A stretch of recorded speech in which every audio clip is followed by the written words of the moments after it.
Le journal de la Méditerranée, c'est maintenant. Bonjour à toutes et à tous, bienvenue, je suis absolument ravi de vous retrouver pour entreprendre avec vous un grand tour du bassin méditerranéen. Nous rejoindrons notamment les Alpes de Haute-Provence où la terre a tremblé cette semaine. Aucune victime à déplorer, mais des dégâts réels ont été constatés. Le point dans un instant. Nous découvrirons ensuite une région de France sublime où la nature sauvage a encore tous ses droits. Alors, asseyez-vous bien confortablement. Je vous emmènerai en Camargue, loin, très loin de l'agitation du monde. Et ça fait du bien. Tout comme ce grand plongeon dans la Grande Bleue, nous suivrons Thomas dans son terrain de jeu favori, la mer Méditerranée. Il photographie les mammifères marins, des clichés étonnants pour un reportage rafraîchissant. Vous verrez.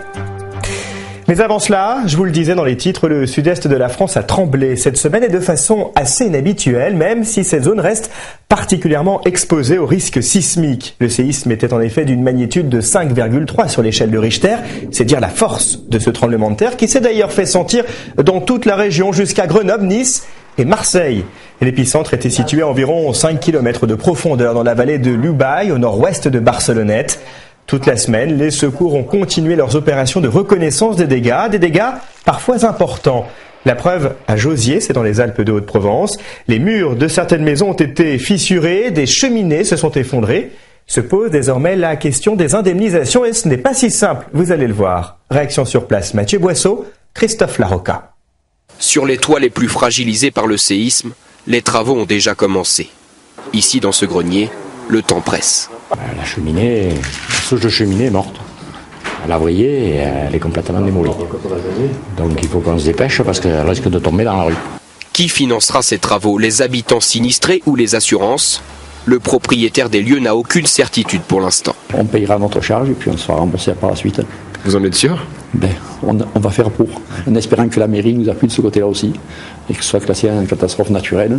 Voilà la fissure. Dans cette maison, les dégâts sont importants.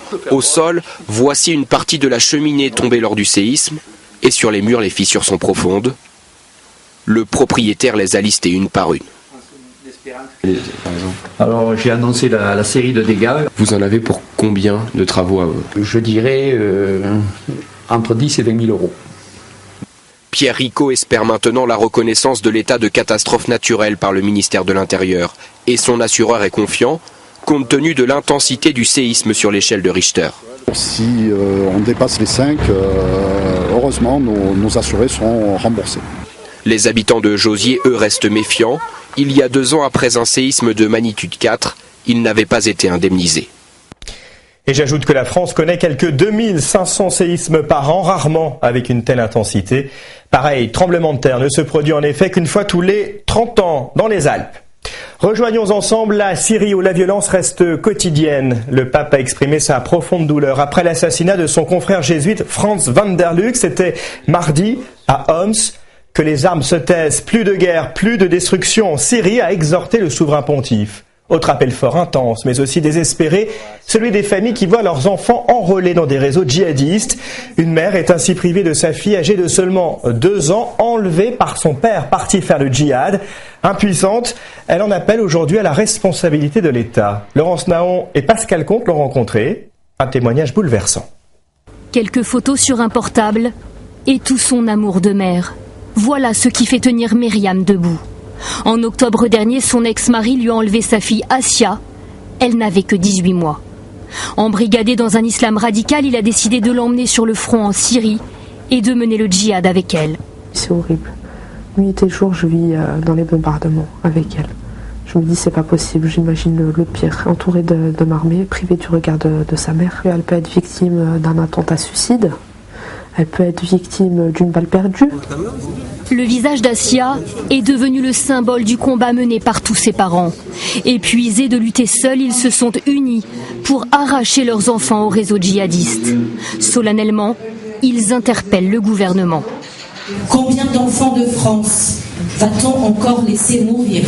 Parce que pour cette mère, il est effectivement trop tard. Sa fille Sandra, tombée dans le fondamentalisme, est partie en Égypte. Elle y est morte car son mari djihadiste a refusé d'appeler les médecins lors d'un accouchement compliqué. Ma fille avait pratiquement une grossesse tous les ans. Elle ne se défendait pas. Comme s'il y avait vraiment le lavage de cerveau complètement qui a tout effacé. Un lavage de cerveau rendu possible grâce à Internet. Ses parents ont voulu nous montrer les vidéos qui ont endoctriné leurs enfants.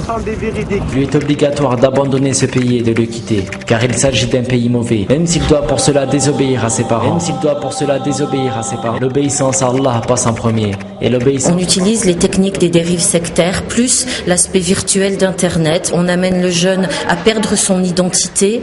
C'est l'identité du groupe qui remplace. On lui fait oublier ses souvenirs familiaux pour qu'ils n'existent plus. Dans une semaine, Asia fêtera ses 2 ans. Myriam espère que les pouvoirs publics auront entendu l'appel des familles et lui permettront de souffler les bougies avec sa fille. La Syrie et plus précisément l'exode forcé de la population. Il en est également question dans ce tour de l'actualité du bassin méditerranéen. C'est en 2 minutes et c'est signé Marion Galère. Plus d'1 million de réfugiés syriens se trouvent aujourd'hui au Liban, une situation intenable pour ce petit pays frontalier, notamment sur le plan économique. Les Syriens représentent aujourd'hui 1/4 de la population libanaise et le flux continue de s'accélérer. Chaque jour, au moins 2500 personnes passent la frontière. Les autorités, comme le Haut Commissariat des Nations Unies, tirent la sonnette d'alarme. Cette tragédie humaine n'est pas de l'arithmétique. Derrière chaque cas, il y a une vie humaine qui nous interpelle. Ils ont perdu leur toit, ils ont perdu des membres de leur famille et ils ont perdu l'espoir pour un futur meilleur. La plupart des réfugiés ont trouvé des abris dans ces camps et vivent dans des conditions difficiles.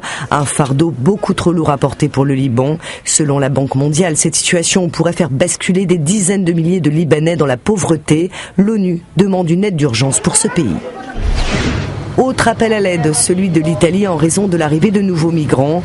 En milieu de semaine, 4000 personnes en provenance d'Afrique de l'Est ont été secourues à l'approche des côtes siciliennes. Ces candidats à l'exil ont notamment transité par la Libye, où entre 300 et 600 000 personnes s'apprêteraient à traverser la Méditerranée, direction l'Italie mais aussi l'Espagne. La semaine dernière, une 60aine de clandestins venus d'Afrique subsaharienne ont tenté de franchir la frontière avec le Maroc à Melilla. Face à cette pression migratoire, les autorités espagnoles et italiennes appellent le reste de l'Europe à faire davantage pour les aider. Un nom douloureux pour finir, celui des députés espagnols qui ont rejeté massivement cette semaine le projet de référendum sur l'indépendance de la Catalogne. Les nationalistes ne s'avouent pas vaincus pour autant. Le Parlement catalan entend poursuivre sa feuille de route par les voies légales pour pouvoir organiser cette consultation le 9 novembre prochain. Sa marge de manœuvre s'annonce toutefois très réduite. Le gouvernement espagnol s'appuie sur la Constitution de 1978 pour invoquer le caractère indivisible du pays. Restons en Espagne, plus précisément à la frontière franco-espagnole où se joue une vraie concurrence entre les artisans. Les Espagnols, confrontés à une crise économique sévère, sont nombreux à rejoindre l'Hexagone pour trouver du travail à la journée. Aujourd'hui, les artisans français pointent du doigt l'Europe et le manque d'harmonisation des règles sociales entre les États. La guerre des chantiers, c'est un reportage de Laurent Baumel et Nicolas Chataille. Chaque jour, vers 8 h du matin, un flot ininterrompu de camionnettes et de voitures particulières immatriculées en Espagne franchit la frontière à Bourg-Madame. À bord, des artisans et des ouvriers du bâtiment qui viennent travailler en France, des Espagnols mais aussi des Sud-Américains, pris à la gorge par une situation économique de plus en plus dure en Espagne. À 2 pas de là, dans un lotissement en cours de réalisation, les artisans espagnols sont presque majoritaires. On a toujours travaillé ici en France. Le problème, c'est que maintenant les Français ont eux aussi du mal à trouver du travail chez eux. Moi, je crois que c'est plus un problème qui concerne les États entre eux et puis aussi les impôts que nous payons. Moi, je travaille légalement. Alors... À Bourg-Madame, village qui a pourtant tout le temps connu ce phénomène de travailleurs transfrontaliers, cette concurrence massive a des conséquences désormais sur l'économie locale. Au comptoir de ce café, une seule responsable, l'Europe, celle de l'argent qui a oublié l'humain dans ses traités. Le manque d'harmonisation fait qu'il est plus facile à une entreprise espagnole de venir travailler en France qu'à une entreprise française d'aller travailler en Espagne. Donc ça, c'est déjà pas très normal. Ensuite, lorsqu'une entreprise française participe à un appel d'offres, elle est souvent plus chère parce que ses charges sont plus importantes que les entreprises catalanes ou espagnoles. L'Espagne et ses 26% de chômeurs n'a pas fini de regarder de l'autre côté des Pyrénées. Jamais l'urgence d'une harmonisation des règles fiscales et sociales ne s'est faite autant sentir, à l'heure où l'Angleterre veut soumettre à référendum populaire son maintien dans cet espace communautaire. En Algérie, l'heure est à l'élection présidentielle en ce moment. Le président Abdelaziz Bouteflika brigue un 4e mandat en étant totalement absent de la campagne, ce qui ne devrait pas l'empêcher d'être réélu selon certains observateurs. Une élection organisée également en France. Depuis ce samedi, les expatriés peuvent s'exprimer. Ce vote précède le scrutin national prévu le 17 avril. Il avait été nommé en 2007 à la présidence de l'Institut du monde arabe. Dominique Baudis est décédé cette semaine à l'âge de 66 ans d'un cancer généralisé. Passionné notamment par le Moyen-Orient, il avait consacré plusieurs ouvrages à cette région du monde. Ses obsèques seront célébrées mardi aux Invalides à Paris. Tout autre sujet, à présent, loin de l'actualité souvent lourde. Je vous emmène découvrir le travail remarquable des abeilles. Celles-ci se révèlent être des bioindicateurs formidables et pour cause. Elles sont très sensibles à la qualité de l'air. À Toulon, par exemple, des ruches ont été installées dans une carrière. Leur mission, tester la pollution atmosphérique. Regardez. Cela fait maintenant 3 ans que Benjamin Poirot vient régulièrement inspecter ces ruches installées sur les hauteurs de la carrière du Revest. Je vais retirer des cadres. Donc là, on a un très joli cadre avec des réserves. Ces 3 ruches sont utilisées comme veille ou sentinelle biologique. Premier coup d'œil, nos abeilles ont l'air de plutôt bien se porter. On va regarder qu'elles n'ont pas les ailes déformées. Quand elles ont les ailes déformées, ça veut dire qu'il y a présence d'un virus, lui-même apporté par un acarien. Un échantillon d'abeilles sera prélevé et analysé pour s'assurer que l'air n'est pas pollué par des particules fines. Ces abeilles-là, c'est celles qui sont en contact directement avec l'environnement. Elles vont récupérer de l'eau, du pollen, du nectar. Et donc elles vont nous servir de biocollecteurs. Et elles vont bioaccumuler en fait les particules ou tout ce qu'elles trouvent dans l'environnement de manière homogène. Donc les abeilles collectent les éléments qu'il y a dans l'air et nous derrière on va les analyser. Depuis des années déjà, la carrière du Revest tente de réduire l'impact de son activité sur l'environnement, utilise des installations anti-poussière et arrose régulièrement le sol. Mieux encore, la carrière s'est révélée au fil des ans être un refuge pour certaines espèces. On a la création de fronde de taille qui est très favorable pour des rapaces, des éboulis donc pour des espèces, certaines espèces végétales. On va trouver des espèces végétales protégées et aussi des points d'eau qui vont amener des zones en eau permanente ou temporaire avec beaucoup de batraciens. Grâce à l'abeille, la carrière veut désormais se présenter comme une activité durable et compatible avec l'environnement. Oui, des abeilles qui meurent davantage au nord de l'Europe qu'au sud, selon une cartographie récemment publiée. Pour cerner les causes de cette mortalité, l'étude s'est intéressée à la présence ou non d'agents pathogènes comme les bactéries et les virus, mais elle ne porte pas sur les pesticides soupçonnés de contribuer au déclin des pollinisateurs. Restons en pleine nature, en plein cœur de la Camargue, une région classée en janvier dernier grand site de France. Un petit bijou entre terre et mer qui s'étend du Languedoc-Roussillon à la Provence. L'heure est en ce moment à la coupe des roseaux. Alors, installez-vous confortablement, c'est le grand bol d'air de ce magazine. Couper les roseaux, une tradition camarguaise vieille de 700 ans. Jean-Renaud Prévost est seigneur. Il a passé sa vie au milieu des roselières. 3000 hectares de roseaux, la plus grande réserve de France. Ce roseau va servir à couvrir les chaumières, mais plutôt dans le nord de la France et à l'étranger. Une activité qui façonne le paysage. Les seigneurs sont indispensables à la préservation de l'équilibre de cet environnement. La récolte du roseau participe à la biodiversité parce que le roseau qui n'est pas coupé tombe au sol. Il forme une couche de sédiments et à la longue on arrive au complément du marais. En plein cœur de ces paysages hors normes s'élève la cité fortifiée d'Aigues-Mortes. Au pied des remparts, les plus grands salins de Méditerranée. Ils ne sont qu'une dizaine à maîtriser leurs secrets. Luc Verne est saunier, il travaille dans les marais depuis l'âge de 17 ans. Chaque jour, il régule les niveaux d'eau pour augmenter leur teneur en sel. Bon, là, je suis en train d'ouvrir la porte pour ce clos, cet étang, aille dans notre étang. Et tout ça pour aller vers l'étable salante et le sel se déposera. L'homme est arrivé à créer quelque chose, une ressource, en s'appuyant sur la nature. Les seules modifications qu'a fait l'homme, c'est séparer 2 étangs par une porte martelière. C'est rehausser une digue pour pas que quand il pleut, l'eau passe par-dessus. Un patrimoine préservé, véritable sanctuaire pour les animaux, en particulier les flamants roses. Ils sont 5 à 10 000 à vivre ici. Sonia Séjourné veille à la protection de la biodiversité sur le site. Aujourd'hui, elle vient compter le nombre d'oiseaux avant la nidification. En ce moment, c'est la période des parades nuptiales pour les flamants roses. Donc, ils sont en train de chercher les partenaires. Ils font des danses pour se plaire, chercher le partenaire idéal. Ils vont être plus ou moins colorés aussi. Ils sont très orange d'ailleurs en hiver comme ça. Et les couleurs aussi, ça va donner aussi des indices en fait sur le caractère fécond de l'animal. Ouais, pour protéger ces animaux, elle travaille en lien constant avec Luc Verne. Et t'as rien vu de spécial ces derniers jours là? Il fait pas très froid donc. Ouais. Le saunier, c'est vraiment la personne qui est là tous les jours, qui va pouvoir surveiller et m'alerter s'il se passe quelque chose d'anormal ou d'exceptionnel. Ça nous arrive aussi de travailler ensemble pour la gestion de l'eau et qu'ils adaptent les niveaux d'eau pour que les conditions soient plus favorables aux oiseaux. La gestion des salins est essentielle pour ces animaux. L'eau de mer leur apporte de la nourriture, les marais les protègent des prédateurs. Un site d'exception qui abrite 200 espèces protégées.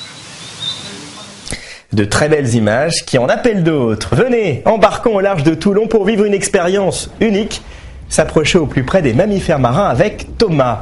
Ce photographe investit régulièrement la mer Méditerranée pour immortaliser les plus belles espèces sous-marines. Vous êtes prêts? C'est parti pour un grand plongeon dans la Grande Bleue. On y va.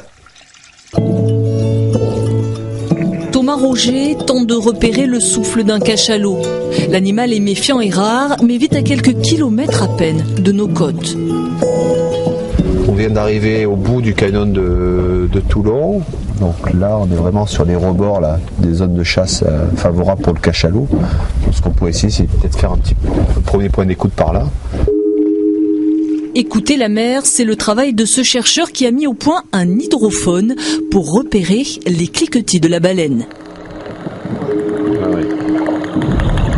Ouais. Là, on entend bien quelque chose. Sous l'eau, pas de cachalot, mais des dauphins. Des grands dauphins. Il y a un mâle, un très gros mâle là. Celui-là, il doit faire au moins 4 mètres. Donc là, on est en présence d'un groupe de trentaine ou une quarantaine de grands dauphins. Donc une espèce qu'on rencontre d'habitude plus près des côtes. Et c'est flipper tout simplement, le grand dauphin. Et ce que je vais essayer de faire, c'est de me mettre au harnais à l'étrave pour les filmer sous l'eau. Allez, superbe. Regardez là. Moi je t'en prie, tu pourras passer le caisson. Attaché au bateau, Thomas pourra ainsi photographier et filmer les dauphins au plus près, sans les effrayer.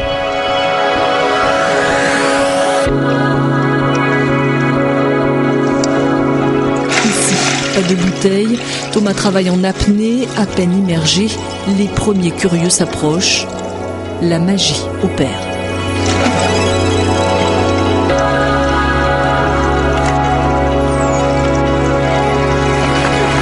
Génial là. Je pense qu'il y a une grosse femelle qui a l'air pleine et qui vient très souvent me voir à quelques mètres. Elle se retourne, elle me scanne. C'est génial. Depuis 6 ans, Thomas photographie tous les mammifères marins. Au large de Toulon, c'est ici qu'il a fait ses plus belles rencontres. La mer Méditerranée, un terrain de jeu époustouflant pour ce photographe qui nous propose de découvrir le plus beau des spectacles, celui de la vie sauvage. Donc ça c'est l'espèce la plus abondante, estimée environ à 40 000 dans le sanctuaire Pelagos. C'est le dauphin bleu et blanc. Voilà. J'étais étonné qu'on ne l'ait pas vu. Hop là, regarde. Ils viennent ça, ils vont venir à l'étrave là. Voilà, ouais, voilà. Un petit saut là, superbe. Ouais.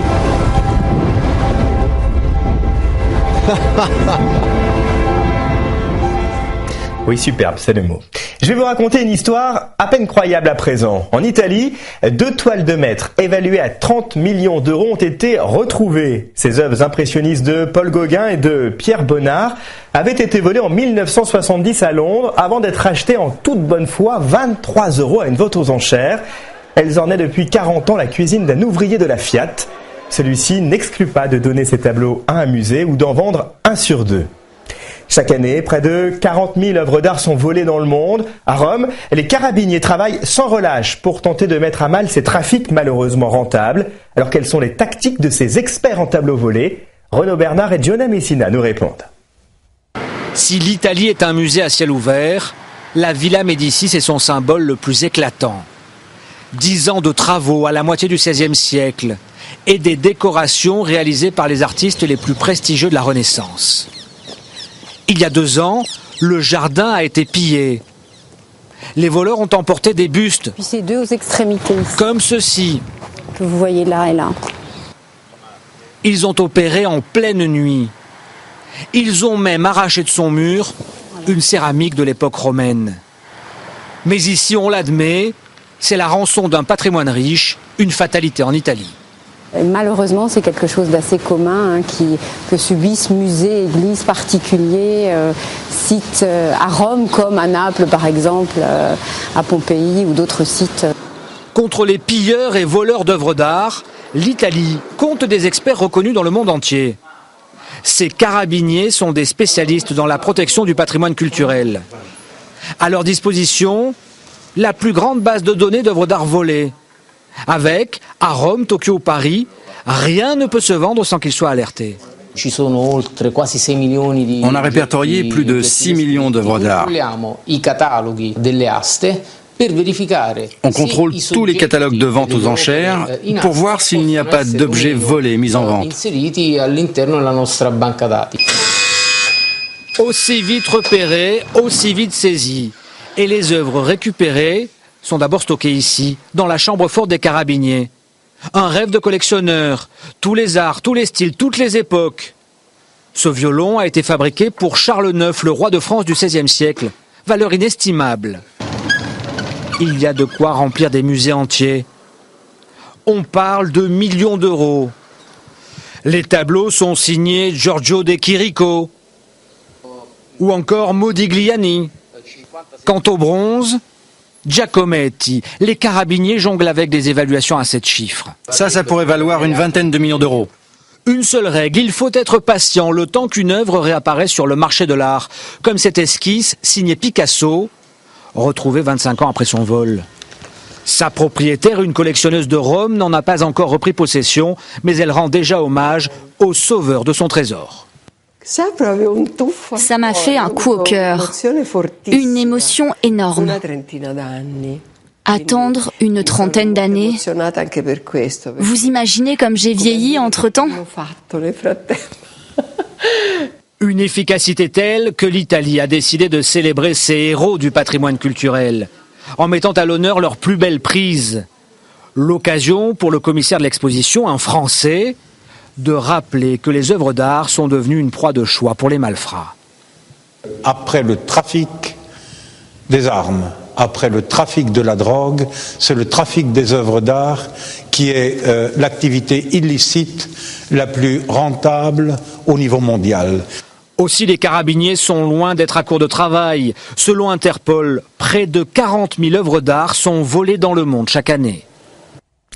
C'est encore un tout jeune festival né à Marseille en 2013. Les 2e rencontres internationales du cinéma arabe mettent à l'honneur l'Égypte, la Syrie et l'Algérie à travers une sélection de 45 films. Les bouleversements politiques qui secouent ces pays sont bien évidemment très présents. Jean-Manuel Bertrand et Marielle Lacoste nous en disent plus.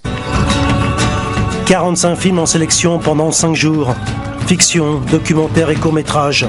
Un festival emblématique qui explore les bouleversements politiques du monde arabe. Mais peut-on déjà parler d'un printemps arabe du cinéma ? Effectivement, oui, on peut parler d'un renouveau, mais je ne le mettrai pas, sur le même plan que ce à quoi nous assistons au niveau politique, c'est autre chose, ça. Mais ce qui est politique, c'est symptomatique, c'est la part apparente de l'iceberg. Et c'est ça qui est important pour nous. C'est pour ça que nous voulons montrer ces œuvres-là, parce qu'ils donnent un point de vue beaucoup plus large, beaucoup plus profond. Des films inédits et surprenants. Certains, hélas, n'ont toujours pas trouvé de distributeur et ne seront diffusés que dans de rares festivals. Samir, lui, est critique pour le quotidien El Watan.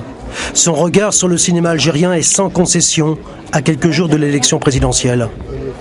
Le cinéma algérien, ce sont deux termes antinomiques pour moi, cinéma et algérien. Ça n'existe pas, ça n'a jamais réellement existé, le cinéma algérien.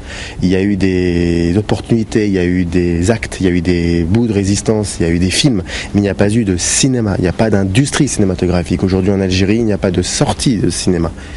Ateliers, débats et rencontres animent ce festival qui nourrit aussi une ambition, celle de faire émerger de nouveaux talents. Et des nouveaux talents à découvrir jusqu'à dimanche au Mucem et à la Villa Méditerranée à Marseille, bien sûr.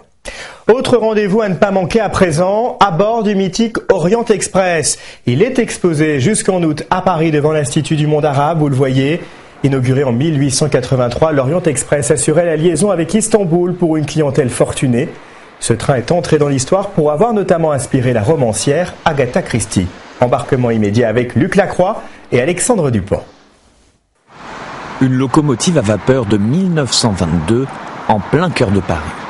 C'est celle de l'Orient Express. Et dans la nuit qui va lentement descendre, ces deux hommes et leurs machines vont, avec le plus grand naturel, accomplir une sorte de miracle. Déplacer 800 tonnes à une allure effarante, dans une sécurité totale. Trait d'union entre l'Occident et l'Orient, il permet de traverser toute l'Europe et en 2 jours et demi de rallier Constantinople qui deviendra plus tard Istanbul. Là, les passagers descendent au Parapalace de la compagnie des wagons-lits. Dernière escale libertine pour la Madone des Sleeping. Train de luxe des années folles, c'est le train des rois, des ambassadeurs, des espions, mais aussi des tout premiers touristes qui sont en représentation. On est dans un décor, vous avez des rideaux sont comme des rideaux de théâtre, c'est en velours rouge, comme par hasard. C'est des boiseries luxueuses, donc plus que le théâtre, je dirais c'est l'opéra. Hein, c'est l'opéra dans lequel. Donc quelqu'un qui se trouve dans un lieu comme ça joue un rôle. Mais après la Deuxième Guerre mondiale, le grand chic, c'est de prendre l'avion. L'Orient Express se banalise. 4 Français seulement allaient ce soir-là à destination d'Istanbul, un curé et 3 hippies. Pas assez rentable, les liaisons régulières sont arrêtées en 1977. Aujourd'hui, le mythe renaît et le grand public conserve une excellente image de l'Orient Express. Le luxe, le voyage, c'est le rêve en fait. Et c'est toute une époque aussi qui est significative du changement. La marque appartient toujours à la SNCF qui la vend pour d'autres produits. Comme cette literie de luxe assemblée en Alsace, le nom est bien plus efficace qu'une campagne de publicité. Pour nous, pouvoir associer notre marque avec Orient Express, c'était la reconnaissance de notre savoir-faire, de la qualité de nos produits, et donc c'était pour nous essentiel dans le développement de notre stratégie internationale. Devant ce succès, la SNCF rêve même un jour de relancer une version moderne du célèbre train de luxe. Oui, l'Orient Express, une légende qui autrefois était un peu comme le voyage dans l'espace aujourd'hui. Transition toute trouvée pour vous parler de la Lune et pour s'interroger, quel âge a-t-elle ? À l'Observatoire de Nice, une équipe internationale de planétologues vient de dater sa formation à 95 millions d'années après le début du système solaire. Et ils ont élaboré pour cela une sorte de nouvelle horloge permettant de dater l'événement conduisant à la formation de la Lune. Complexe, mais passionnant. Merci de nous avoir accompagnés. Prochain voyage sur les rives du bassin méditerranéen la semaine prochaine, ici même. Je compte sur vous. Très bon week-end à tous.